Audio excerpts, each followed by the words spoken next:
કોઈ બાળક ઉપર મારણ પ્રયોગ કર્યો હોય અથવા તો આપણું બાળક ભયંકર બીમારીથી ગ્રસ્ત હોય અને તમે તમારા બાળકને એ બીમારીમાંથી મુક્ત કરવા માંગતા હોય તો તમારે ભાગવતની અંદર 8 શ્લોકની અંદર પૂતનાષ્ટક છે. દસમ સ્કંદની અંદર શોધી લેજો.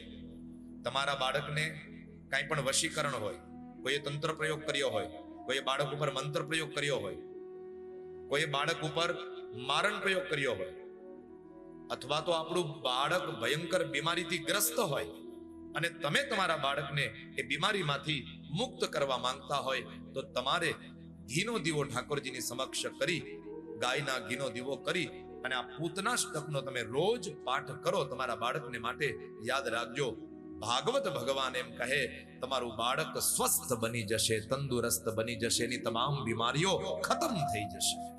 પૂતનાષ્ટકનો પાઠ કરો. બહુ પાવરફુલ છે પૂતનાષ્ટક.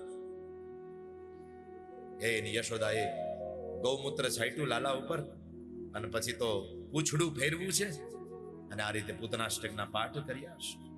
ગૌમૂત્રેણ સ્નાપયિત્વા પુનર્ગો રજસાર્ભકમ રક્ષામ ચક્રુશ્ચ શક્રુતા દ્વાદશાંગેષુ નામભિ.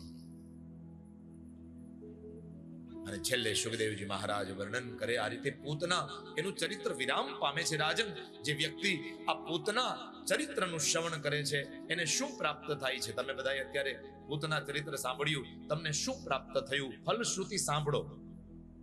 ય એતત પૂતના મોક્ષમ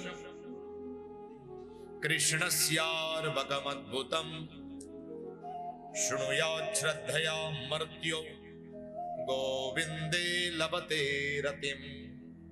જે વ્યક્તિ પૂતના ચરિત્રની કથાને સાંભળે છે એને ભગવાન ગોવિંદમાં રતિ થાય છે.